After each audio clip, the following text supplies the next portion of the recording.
Well, hi everybody, and welcome to this webinar today, the Weight Money Mindset Connection. So what have they got to do with each other? What's weight got to do with money? So I'm going to show you today how connected they are. Oh, there we go. So just starting about you, you're all entrepreneurs, which means that you're all working towards your dream business. And I know many of us are learning about the tech stuff, and that's one of my little challenges about the tech stuff. We're learning how to run a business. And we've discovered already that our thoughts get in our ways. Have you discovered that already? That you have these thoughts of like, are you good enough? Can you run a good business? Can we do it?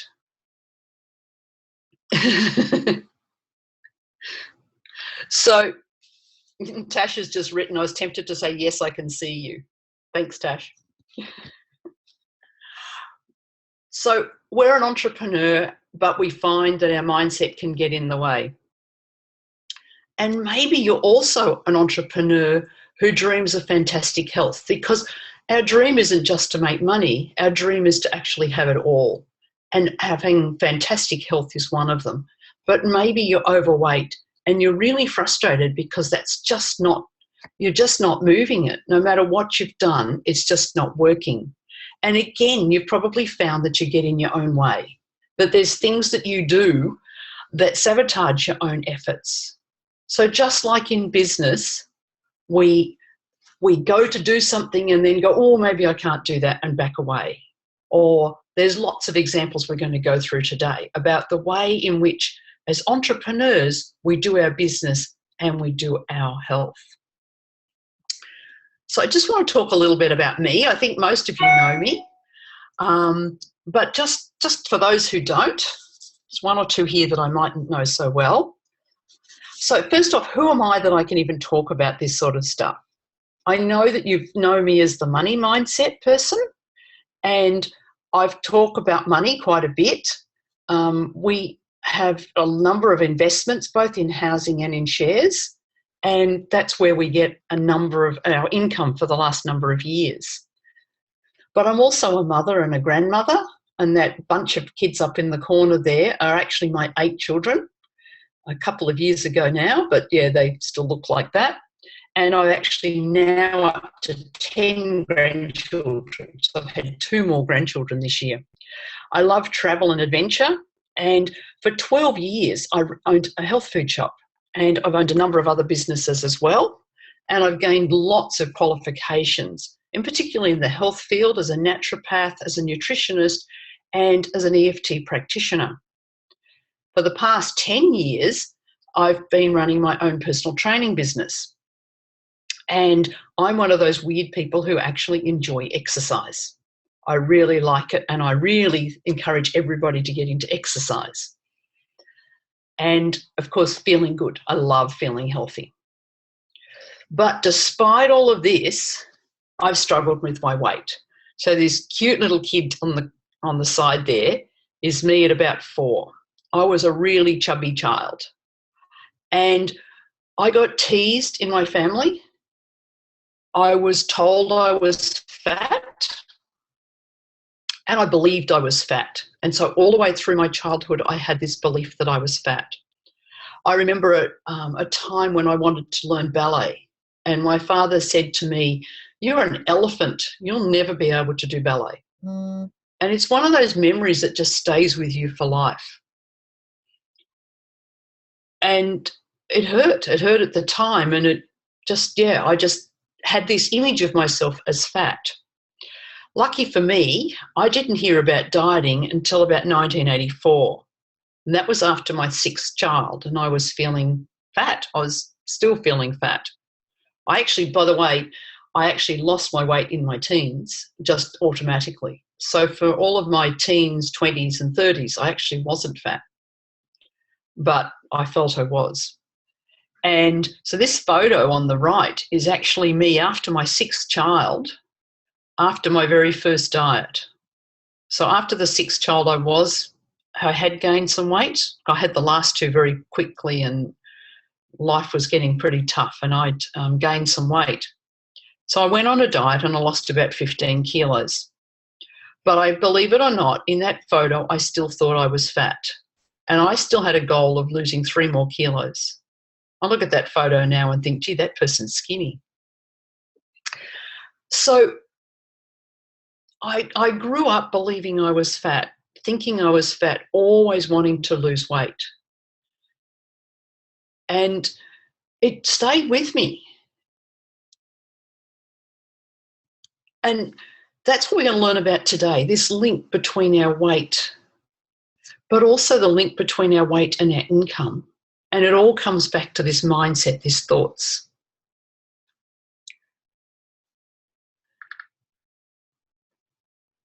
So that subconscious programming of being told you're too fat when you're a child, too fat for ballet, stays with you forever. And it becomes the belief about ourselves. And we start saying mean things to ourselves.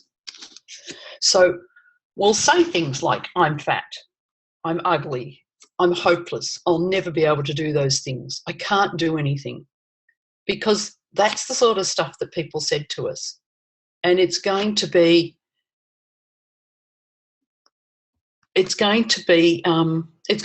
in our brain. I just read Tasha's comment. She said, a Facebook meme, I wish I was as thin as I was the first time I thought I was fat. Absolutely. I mean, if you can imagine that photo where I still thought I was fat. And it's because that's what's in our brain. We're still programmed. So the image of ourselves is we're still fat. And we can't see what's in the mirror, even when we've lost the weight.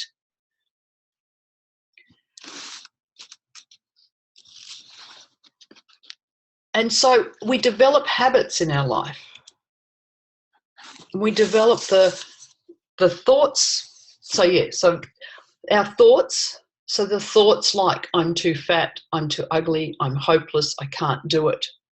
Those thoughts turn into words. And so we might not say them out loud to other people, and maybe we do, but we certainly say them inside our own head. Oh, I can't be in that photo, I'm too fat. I can't do that exercise, I'm too fat. I can't, do all of those things. And the same with our business. I can't show my face on Facebook. People will see how fat I am. I can't do a video. People will see what I look like. I can't stand up in a live talk because what will people think of me? So those thoughts that you've got running around in your head have become the words which you're saying to yourself. And of course, those words then became actions. We don't do it. We stop doing things, or we start doing things. So maybe for us in our family, when I was growing up, we always had dessert every night.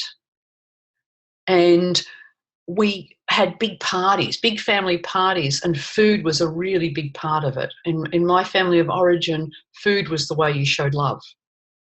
So food was all around, and I learnt to cook really good cakes and cheesecakes and pavlovas. I can actually cook a pavlova from scratch. Imagine that.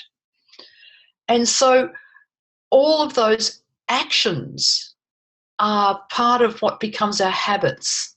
So every night after dinner, we're looking for dessert. Every time there's a party, we think that we have to put on tons of food and we have to have chips and pavlovas and sponge cakes and cream and all sorts of sugary sweets to make us feel like that's a party. And as we develop these habits, they become part of who we are. So I thought I was a person who ate lots. I just thought that was who I was. That's my character. I've learned I was a good cook. I was a great cook of sweets. And I also love to eat while I'm cooking. So we all love to eat the beaters. Remember that when you were growing up? And it's all just part of our habits. It's the way we are. It becomes how we are.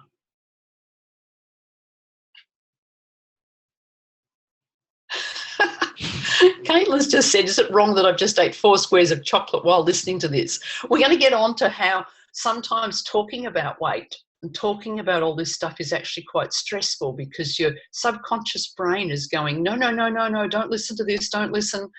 And we find ourselves listening to things that we should do and doing the exact opposite, even while we're listening to it.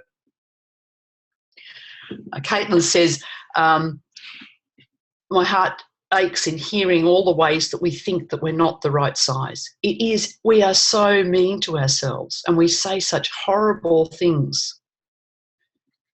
And it's really just horrible what we do to ourselves.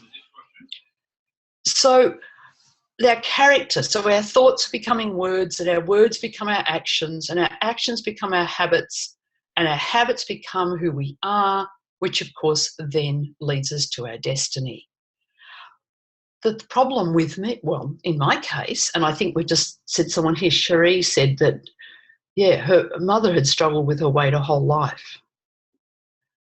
My mother struggled with her weight, and she ended up dying at 60 years of age of a heart attack. And so it was one of the wake-up calls for me. I was only 38 when she died. And that's not my destiny. That's not where I want to be. And so something had to change. That's not the destiny I wanted. And my grandparents, 3 of my 4 grandparents, all died of diabetes. Like, they died. I remember one of my grandfathers literally having bits of him chopped off in the last 10 years of his life. You know, started with a few toes, and then his leg to his knee, and then fingers, and then some hands. And by the time he died, he was just a stump. And the other 2 grandparents also died of diabetes, and my grandmother died of Alzheimer's. And Alzheimer's is now being considered diabetes type 3, the same cause. And one of the main reasons is sugar. And it wasn't where I want my destiny to be. I needed to change. I wanted things to change. I tried every diet under the sun, and I mean every diet under the sun. You wouldn't believe the diets I've been on. I also, because I actually did love exercise and love moving, I thought, well, this is it. I'll just do more exercise. And I did more and more exercise, and nothing changed. I was 50 years of age. I trained for doing one of the treks in New Zealand. And I trained every day, and I did all sorts of exercises. I did personal training. I did everything. And I did not lose a single skerrick of weight until the last few years, where I found EFT. And EFT works because it works right back at the beginning there with our thoughts. You can't change the habits and the actions without changing the thoughts. And then in the last year, I found a thing called habits-based coaching, and we talk about our habits, which of course are halfway down the list there. And as we change our habits and then work on our thoughts at the same time, and start gaining the habits of a thin person, of a fit person, of a healthy person. And that's what we need.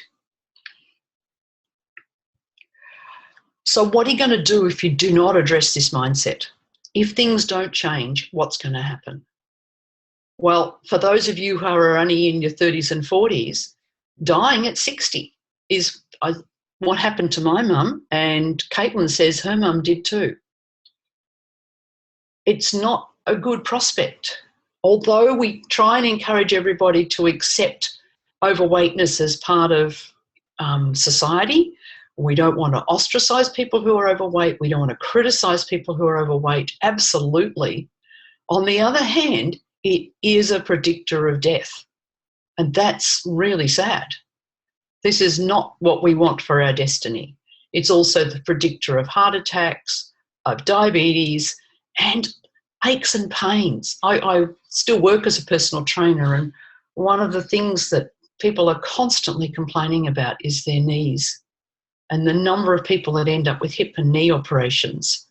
And it is hard to say, but, you know, come on, guys, lose a bit of weight. These poor joints are really struggling. And so, although that sounds really tough to say that, weight is a big issue. And it's also affecting many people in their business because they're not feeling the confidence to put themselves out there. They're not working the business as they know they should because their weight's holding them back. And we just don't want that. We want to succeed in every area of our life and live a long and healthy life without the knee pains and the back pains, without the heart attacks and the diabetes. So what's going to happen if you don't address these issues? I'm sure you've all got some family stories like that. So Deb's talking about her mum who's exercising and eats so little and still struggling. And that's another whole thing, because it's you might be doing the actions that keep you slim, but if you don't address the mindset issues, then it's like beating yourself up all the time. And you're in war with your body. And we don't want that either. Even if you have the slim body, we want the slim body and being healthy and happy and enjoying life, not beating ourselves up. And of course, that's one of the things of traditional dieting, is that it's all about hatred. It's all about have to do this. It's like a war. And you never win a war. There's no such thing as winning a war. So you might get your weight down, but the fear and the angst and the stress just isn't good. And so, yeah, so Tasha's saying she calls it the starve and flog diet. It's not sustainable. It's not the way to live our life. That we need to have the body of our dreams while loving our body, while caring for our body, while being supportive and happy and in love. So where can you see yourself sabotaging your own desires? Where are we sabotaging? And I just want to compare some of the ideas with money. So we want to save money, but each month we get an unexpected bill. Or we decide to diet, but then someone offers us our favourite food. We want to get rich and fall for the get-rich-quick schemes. We think maybe we can just get rich if we just do this program. And the same with losing weight. If we just do this 6-week program, we can lose 6 kilos in 6 weeks. It's the same sabotage. We go shopping and we spend every single cent in our purse. And this is one I know Denise Duffield-Thomas talks about. You know, we got $5 left after a shopping trip, so you go and buy yourself a smoothie and make sure that all the money's gone. And what about when you have food on your plate? It all has to go. You can't leave any food on your plate. It's just not done. Or you eat really fast, but maybe you're doing everything else really fast. You want everything done instantly, and you really don't have time to smell the roses. There's no way you could do that. So look at Caitlin. I have a feeling you need to rid of the money whenever I have it. Yeah, exactly.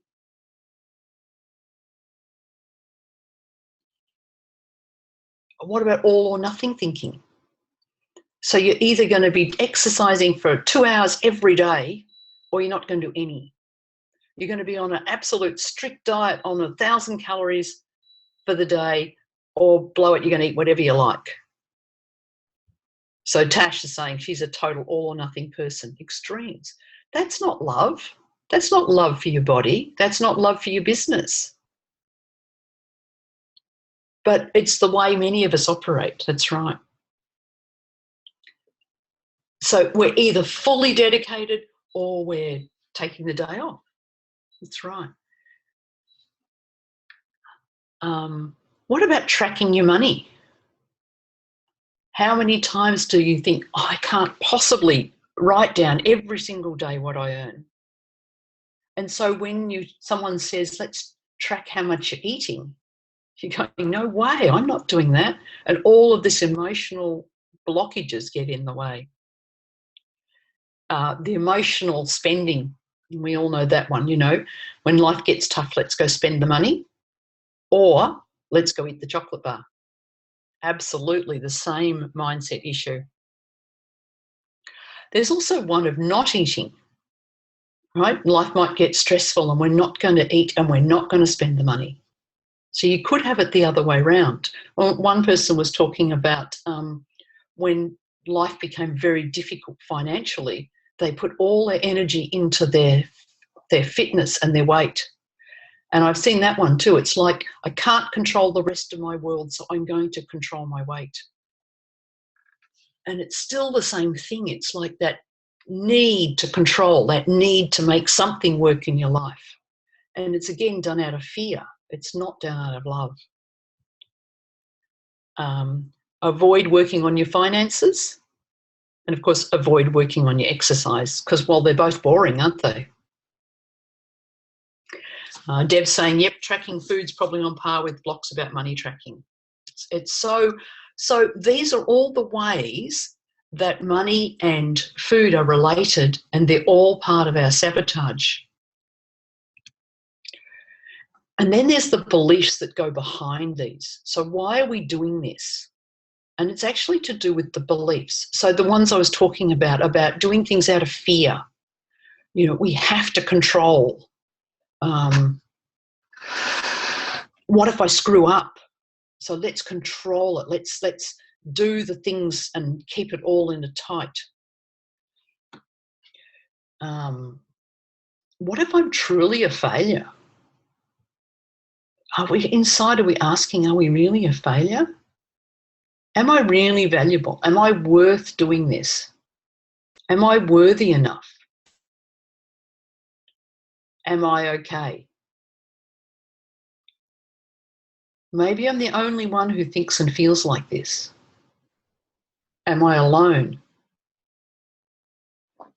And a classic that I think nearly everybody has at some point to some degree, maybe I'm just not good enough. Maybe I can't lose weight. I can lose money. Maybe I can't lose weight. I'm just not good enough. Maybe I can't make a really good income. I'm just not good enough. So what are you afraid of? What are the beliefs behind the sabotage? And I know that's scary territory, because you're going where your brain's tried to keep you from. But naming your fear and looking at those beliefs is actually the first step to succeeding. So this is where the power of tapping comes in. What we're working with is that first line of defense there, the beliefs. So if we can change that, the belief that I'm fat, the belief that I'll never be able to lose weight, the belief that I'm not good enough, the belief that this is the way I'm stuck, the belief that this is the way life is and I'm just going to die early. This is the way my family is. I'm big boned and I'm going to be overweight. Whatever the belief is, that's where we need to work on, and that's the power of tapping. And the same with the money. If we believe we're not good enough, we can't do it, no one in our family's ever made money, we're never going to be successful, it's all in the beliefs. And you can't just say, stop thinking like that, that's ridiculous. Just because my family's never made any money doesn't mean I can't. Well, of course we know that in our conscious mind, but it's the subconscious, it's the beliefs that we have to change. And just trying, and all of those who have tried dieting know how hard it is. Like, I will not eat those biscuits today. And you just do. Lisa's saying, every time I try and figure out my fears, I usually just cry and not come up with the answer. Lisa, if you just cry every time you think of your fears, you're actually on the right tram. You obviously are finding them and then backing away. And I think it takes courage to change. I really congratulate everybody who does the tapping, because it really does take a lot of courage to look at our fears openly and honestly, because we've spent a lifetime of pushing these fears down. We're trying really hard to keep them at bay. So we eat, or we spend, or we keep really busy, or we do so many things to ignore them. And it's they're hurtful, they're painful, it's difficult. So everybody who's willing to go there and look, I really congratulate. Of course, I really encourage as well, because it's in the clearing of those fears and the pain that all of the bright light is going to happen.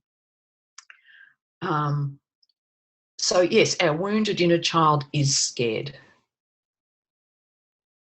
And it's tough, but it's going back there and healing it that will heal that child. So Kimberly's saying, I wasn't told I was fat, but I was told that I was terrible with money. And it's those statements that were made, and look, often it wasn't our parents' intention to make our life hard. Sometimes it was, of course, but sometimes they just said things, but we carry them with us, and they're the pain that stays with us for life. And we believe it, and we act like we believe it, and so we stay terrible with money.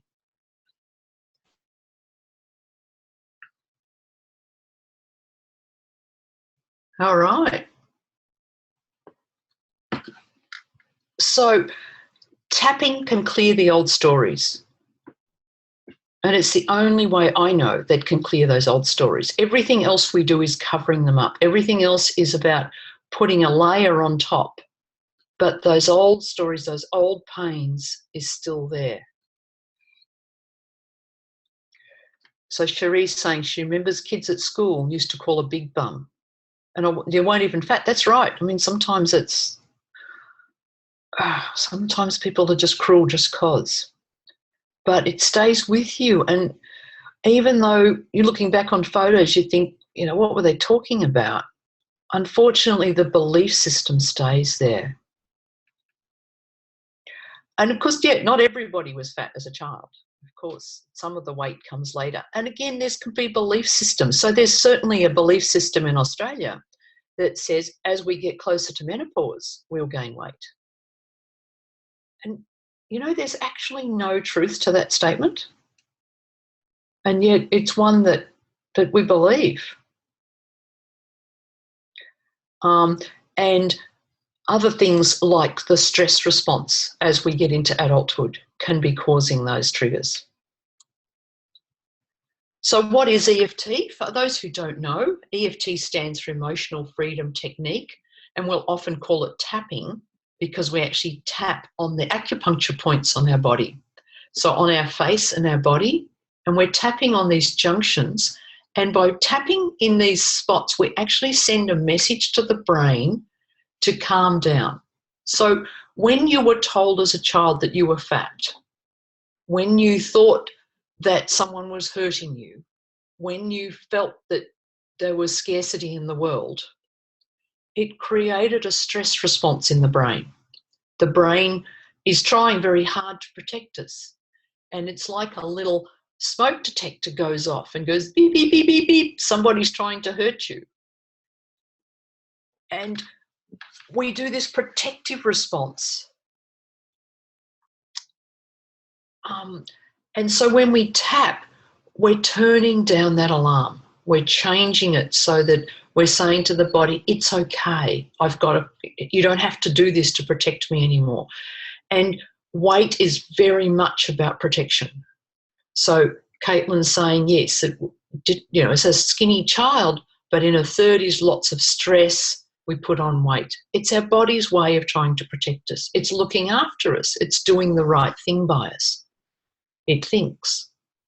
So by tapping, we're calming down that stress response and saying, it's okay, I can do this now. Thanks for looking after me. Thanks for trying to protect me, but I've got this now. And that's the power of tapping. We can change those early stories. We can change those beliefs. We can reduce the stress in our system. And then our conscious mind can make decisions. So this is just a little diagram of how it works. So our conscious mind is our analytical mind, the willpower. And how many people who are overweight have been told that, oh, well, you just need more willpower. You just need to, say no. But the conscious mind is only about 10% of what's going on.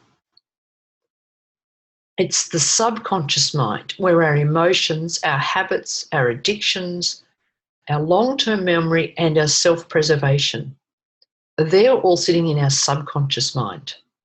And so we want to do something with our willpower, like saying no to biscuits. But our subconscious mind has a memory that biscuits mean love, or we want to keep the weight on because it's a self-preservation type technique, or it's a habit. And sugar is an addiction, and that's probably a webinar another time. But sugar is an addictive substance. They're saying is as addictive as cocaine.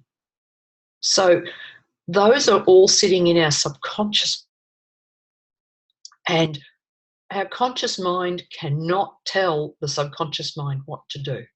No matter how much we want it to, how much willpower we put into it, how much we try, we cannot make our subconscious mind do what we want it to do. Yeah, so Lisa's saying, even when my brain tells me not to eat, I still do it. Exactly. Our conscious mind is saying, I'm actually full. The subconscious mind says, no, I still need some love and care and sweetness in my life. Keep giving me more food. As we try to lose weight, one of the things our subconscious mind might do is, losing weight is scary, because when you were skinny and, various things, maybe you got unwanted attention, or maybe it was just a painful period in your life. So your body has decided that the weight is a really good way to protect you. And so consciously you're using that willpower, you're pushing, you're striving, it's working really hard, and then your subconscious mind goes, this is too scary, this is dangerous, and makes you want to eat. It actually pushes you to eat. And I am sure you've all had that experience where you're going to have just one biscuit and the whole packet was gone. Or maybe it was chocolate, or maybe it was chips, whatever it was. How many times have you said just a little bit won't hurt? And you're absolutely right, a little bit won't hurt. It's the fact that we eat the whole packet that makes the difference. So yeah, lots of unwanted attention. So how can your body protect you from unwanted attention? Easy. Let's put some weight on. It's really simple. It makes so much sense when you think of it from the subconscious mind's point of view. It's a little kid trying to do the very best it can to protect you. So how do you feel your weight's affecting you? Emotionally? Physically? In your mindset? And is it affecting your business and your income? How is your weight affecting you? So I know for me, I really believe and want to be a fit and healthy person. I really want to live that life, and to be 100 years of age without sort of having Alzheimer's. Watching my grandmother die of Alzheimer's was a terrible experience. So I want to be that fit, healthy person. It does affect my business in that I do feel like I do have some of those thoughts of, if people see how fat I am, maybe they won't like me. Maybe they'll believe this doesn't work. Tired and no energy, because we're not fueling our body with the things it needs, and we're fueling it with stuff that's not good for it. It makes us lack energy. And that's going to slow down our business. We might have 20 brilliant ideas, but just too tired, I can't do them all. It actually can affect the clarity. It can affect so many areas of your life, which of course all of that will affect your income. So we've set this brilliant income goal for the year. We've got grand plans and we're just too tired. Or or we don't want people to see us, or we just don't have the energy. There's all of these things that are affecting us.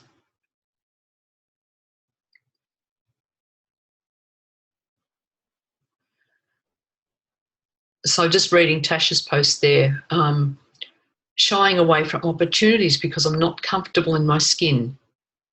For example, a wonderful photo shoot. How many looked at Nora's opportunity to do a photo shoot, saw the beautiful photos, the full-length photos she was doing of people, and went, I'll do that next year when I've lost the weight.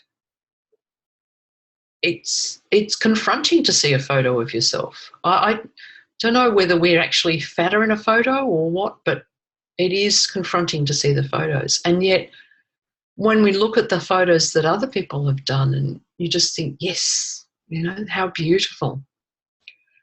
So photo shoots, photos are a really big issue, I think, because it brings it right to the fore. So what are we going to do? So one of the really valuable parts of EFT, and as I was saying earlier, one of the difficult parts is to go deeper. So we can all sit there and go, I shouldn't eat this, I can't do this, this is a bad behaviour, all of those things. But what do those thoughts mean about you? So is it failure? I'm no good. I can't do this. It'll never work. And can you remember people saying that about you when you were younger? So, as I said earlier, I certainly had the memory of people telling me I was too fat. I remember some clothes that my mother bought for me when I was about 10. And at 10, I knew I looked ugly in these clothes. They were just so wrong for the body shape I had. I was certainly that nice, rounded, tubby 10-year-old. What I realise now, of course, was I was just pre-puberty, and in the next couple of years that all went. But she bought me this straight skirt and a straight jacket in blue lurex. It was just the most horrible thing. And so you have these memories, and they're affecting how we are now. Lisa's saying she had someone in a clothes shop. I needed to come back after I'd lost another 10 kilos. Ouch. That's really tough. This is a clothes shop where you're going to give them some money. I've certainly had one clothes shop I remember going into, and she said, there's nothing in here for you. You know, these are tough memories. So look at those memories, because that's where the power in tapping. Let's clear those memories. Let's clear those feelings so that we can go ahead and be free. So this is just a little picture showing you the tapping points. So on the side of the hand there, the karate chop point. And then we're going to start with the eyebrow. So between the eye and the nose there. Then beside the eye, under the eye, under the nose. There's a spot called the chin spot, but it's actually the little crease between your chin and your lip. The collarbone, so go down a bit from your collarbone and in a bit. And if you feel around there, you might even feel it's a bit sore.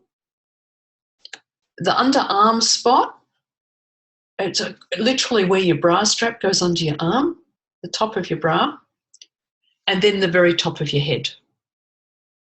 So I want you to think about those painful memories. So Monique's got one here where she said she's always been skinny and now put on the weight and feels like she's failed herself. So that feeling of failure, and that feeling of being rejected, that feeling of being not good enough. So let's tap on those. We're just going to do a quick tapping round because I've ended up talking lots today. But starting on the karate chop point, and think about those feelings that you're having now about all of the negative memories, all of the tough stuff that you had about when you were growing up. So even though I feel so embarrassed about my size and so annoyed with myself that I've put on this weight, I love and accept how I feel. Even though I'm so frustrated because I have no idea what to do, I love and accept myself as I am. Even though this is so hard and I'm really struggling, I love and accept how I feel. So going up to the eyebrow spot, I'm so frustrated. Beside the eye, I'm mad at myself. Under the eye, how dare I let myself get like this? Under the nose, I feel like a failure. On the chin spot, I feel like I've let myself down. On the collarbone, all those people that have called me fat, how dare they? Under the arm, they hurt me so much. On top of the head, this is not fair. The eyebrow, I deserve better than this. Beside the eye, I can do better than this. Under the eye, this is not me. Under the nose, I'm a fit, healthy person. On the chin, I'm so upset with myself. On the chest, I'm mad at myself. Under the arm, how could I let myself get like this? And on top of the head, this is not the way I want it to be.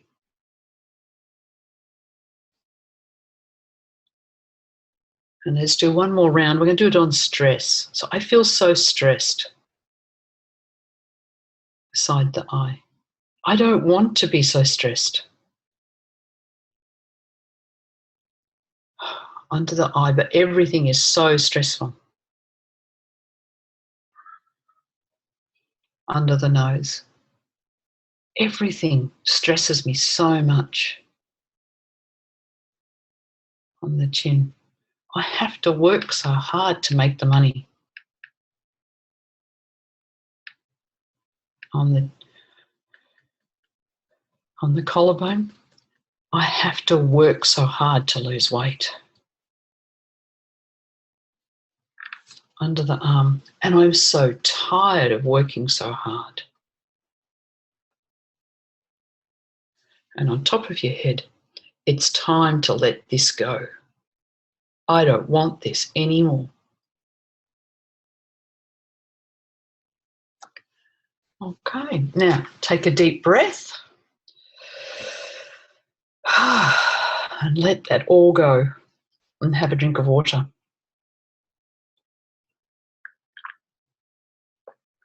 So can you feel, just in that short little demonstration there, can you feel a change? Can you feel how that's tapping into some of those feelings?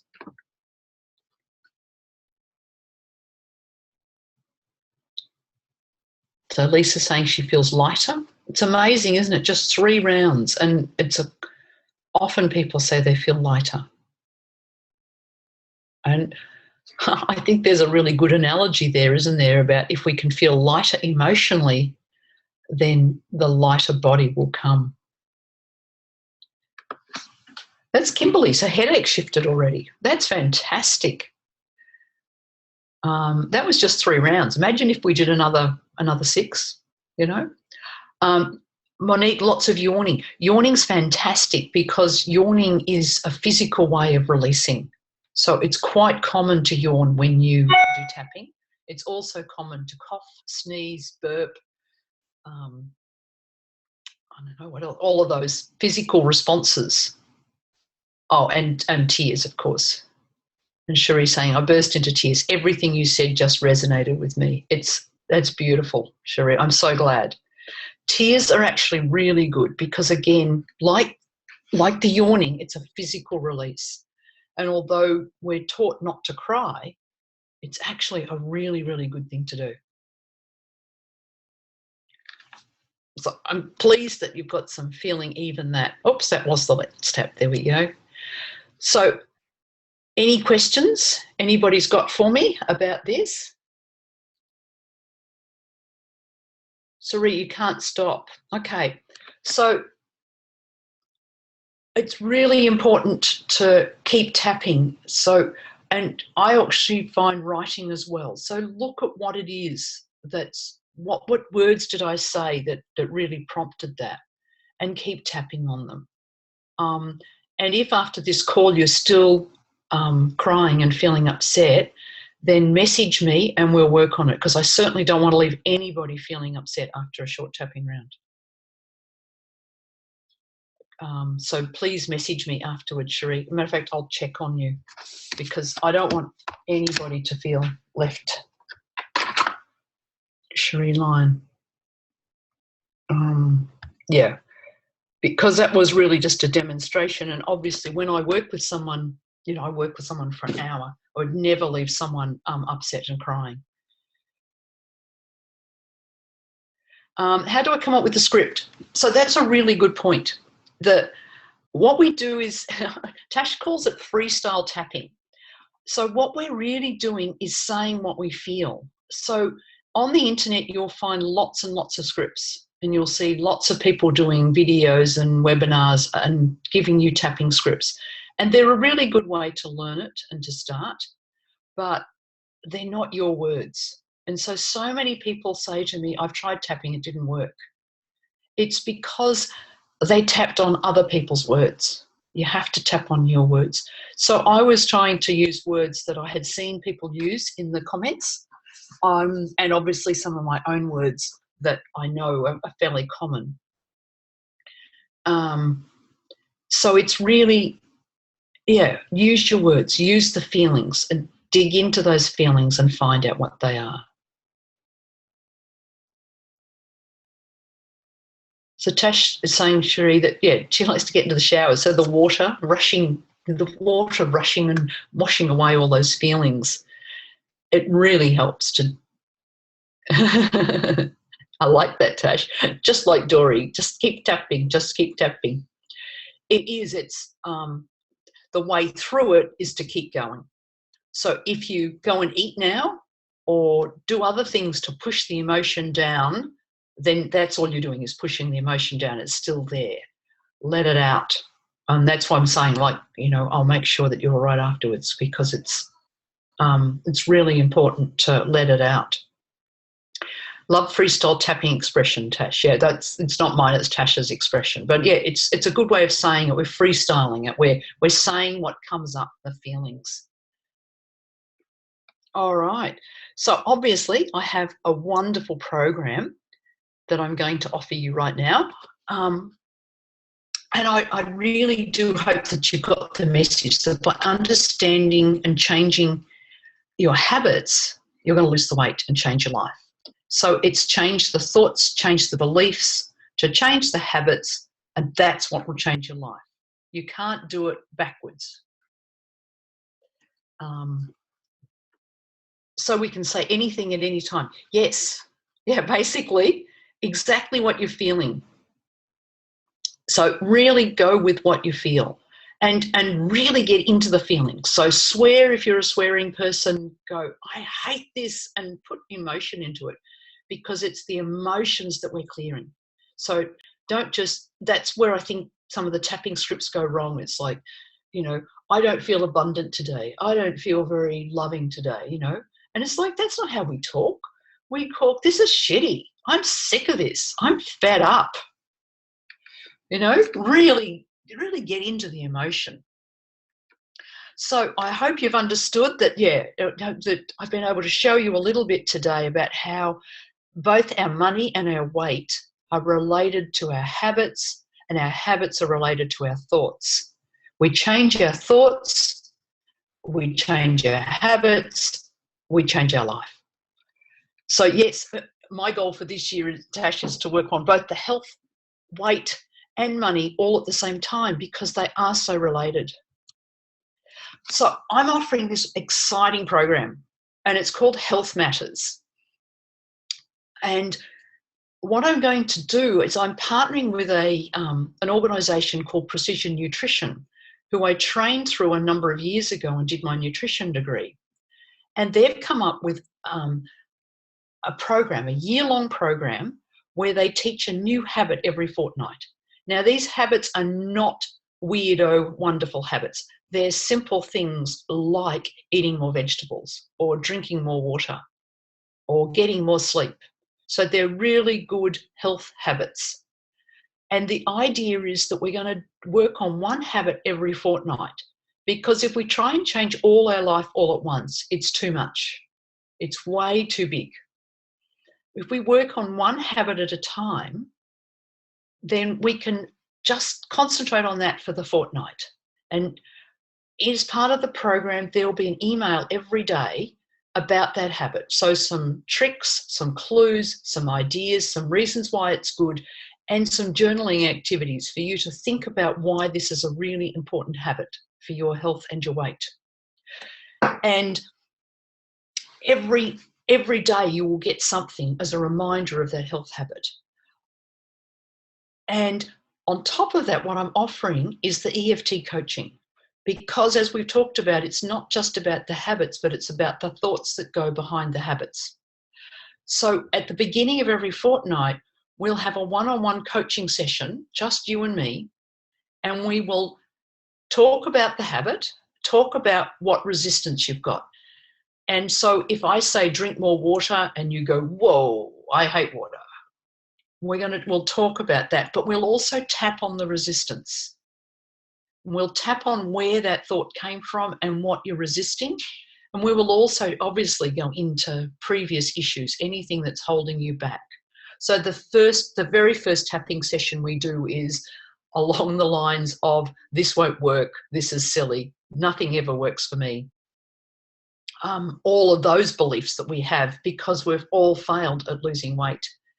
And we all know this stuff, and so you think, well, how is this going to help me this time, Kay? And yes, so as we do the tapping and as we go through the habits, you will hit your sabotages.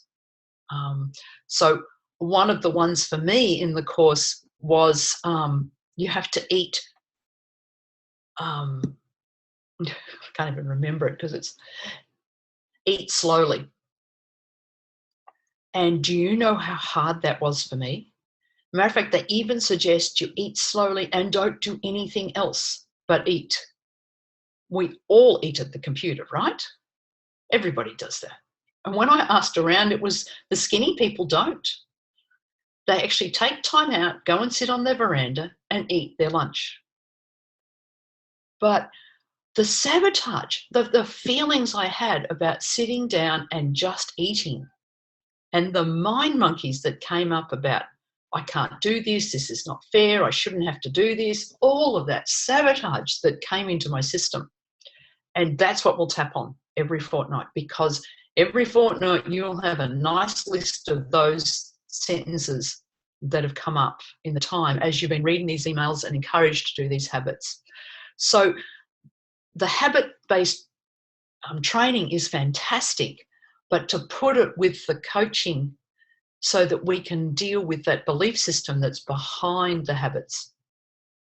And then, as I said, there's some of the emails will be like little journaling activities of how are you feeling, how are you going. And so you'll write those, and I actually get those little snippets, those little journaling activities. And so there'll be this constant feedback and support. You're never going to be doing this alone.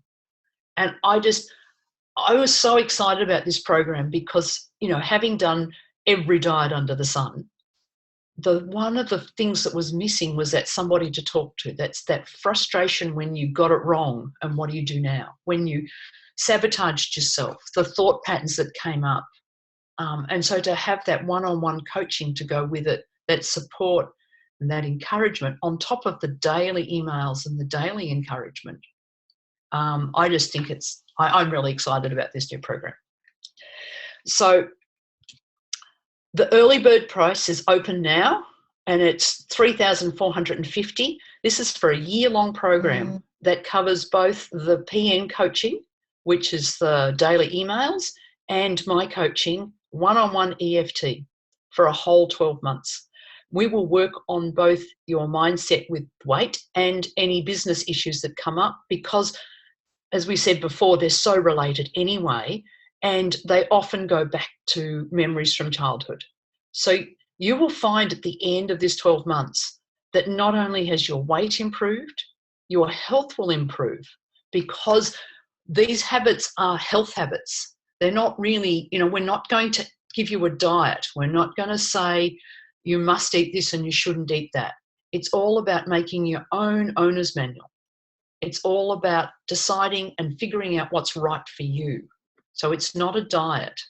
It's a 12-month program of you writing your own manual, of working out whether you should have carbs or not have carbs, whether you like meat or you don't like meat, whether you want those vegetables or those ones. How can you drink more water? It's all about experimenting. And, we all love Tash and all her statements of, remember, everything's an experiment. Everything's just a practice. And so this is 12 months of practice of how to eat healthy and how to support your body and support your mind to be the person who you know you can be. Can I ask what the link is to your Facebook group? Oh, okay. So that's put there. The link there is if you want to talk to me some more. There's if you go to that link or the Work with Kay page on my website, there's a 15-minute discovery call where we can talk about this some more and how it'll work for you. Or, of course, you can just go straight in and buy. That would be good too. We get you started straight away. The program starts every Monday. So we would book in our fortnightly calls and we will get you started straight away. Okay, Judy, it was lovely to have you on the call.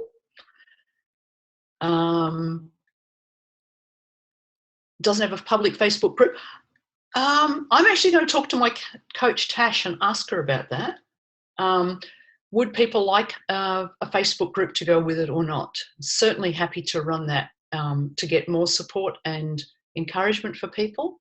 I wasn't sure if people would like that, but that certainly was on the original idea.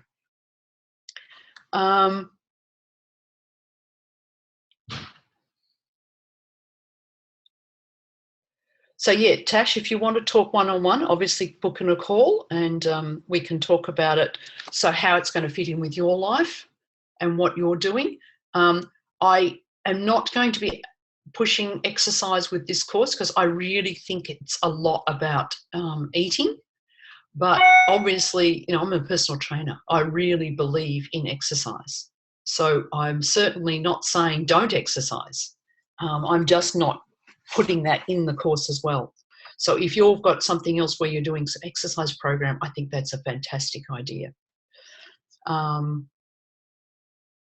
So Kimberly, I always get overwhelmed with specific sequences. Oh, okay, back to the tapping. So obviously with this, we will work on Skype or Zoom, so you'll be able to see me, and we will work on the tapping, and I will show you how to do the tapping and answer any tapping questions. Happy to answer tapping questions now too, of course. Ideally, so the first fortnight's habit is a 5-minute, do something different for 5 minutes. And I'm suggesting that in that first fortnight, we actually set up a 5-minute tapping habit, because I think tapping's a really important technique, what would you call it? A habit for every day. As part of our morning routine, both Tash and I tap every day, because we're never going to get rid of all the junk in our brain. Every time we change something, we find more things to work on. So it becomes part of our daily routine to tap away whatever's bugging us today. And as we tap that away, we get that we up level.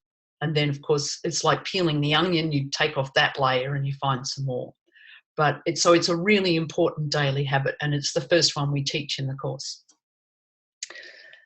So Kimberly, can we say anything at any time? Yes. Sing and tap, says Judy. Double whammy effect. Absolutely. Really get into those emotions, whatever works for you to get into the emotions.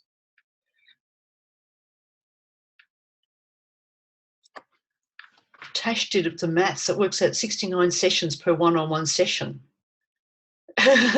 Ooh, gee, that's too cheap, Tash. Yes, this is a brilliant program, and I think it's very cheap. I think it's very good value, and definitely worth the price. As you see, the price will go up after the 15th of January, so get in now. So has anybody got any more questions or anything? Cherie, how are you feeling now?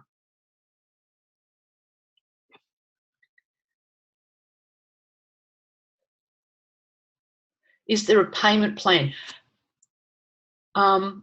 Yes, absolutely. So the payment plan for the early bird is $345 a month. And so, yes, again, on our chat, we can talk about payment plans. Absolutely. Thanks, Karen. Sounds amazing. I've certainly had some people that have worked with me on their money mindsets, and I love Denise Litchfield. She brags about me regularly, which is absolutely delightful. She's been a wonderful client, and I've had a great change, and hopefully you've seen how much her business has grown and how much she's grown, and she's just loved it. And there's been a number of other people whose businesses have absolutely flourished in the last year, and it's really exciting to see it. And so I'm excited to add this new part, because now we're going to flourish our businesses and our health. So if there's no more, more questions, sorry. All right, I'm okay now. Yes, so Cherie, I'm glad to hear you're okay now. Keep tapping. And obviously I do some one-on-one sessions as well. We can just work on your issues if that suits you.